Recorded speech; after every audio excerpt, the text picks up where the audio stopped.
So here we have the AKG D190 C microphone. First of all, let's just quickly talk about the D190 series. If you Google them, you'll find out that there are a few versions. There's the C, the D, the E and the ES.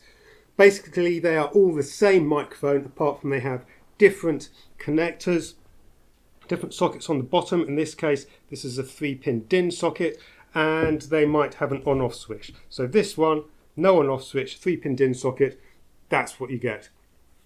Now this is a classic microphone from the 1970s, first came out in 1973 I believe. It's made in Austria with AKG's usual fantastic standard of quality. It's really nice, it feels really nice in the hand, it says made in Austria just there.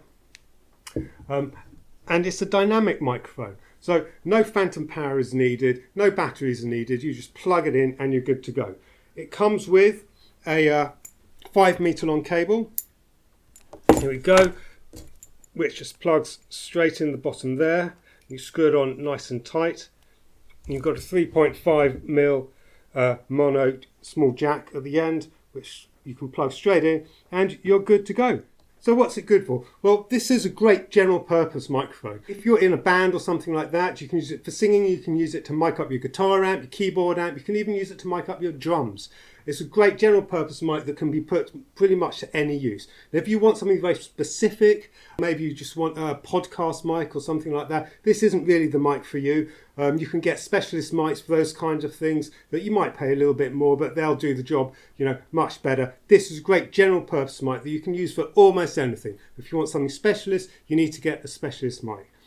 And I love this mic, basically because it's just built really nicely, feels really good in the hand. It's got a good weight to it. It's got this fantastic protective shield on it, whereas most microphones have got that rather coarse, almost like woven metal casing over the top. This has got this kind of shimmering, it's kind of like tiny little bubbles of metal all over it. And it's just beautiful. And I remember watching TV when I was a kid, and you would see singers like on top of the pops and things like that, and they'd have microphones that had this finish on the end of them, and I never understood what it was. And even now I've got one in front of me and I still can't quite work it out, but it's beautiful. It almost shimmers.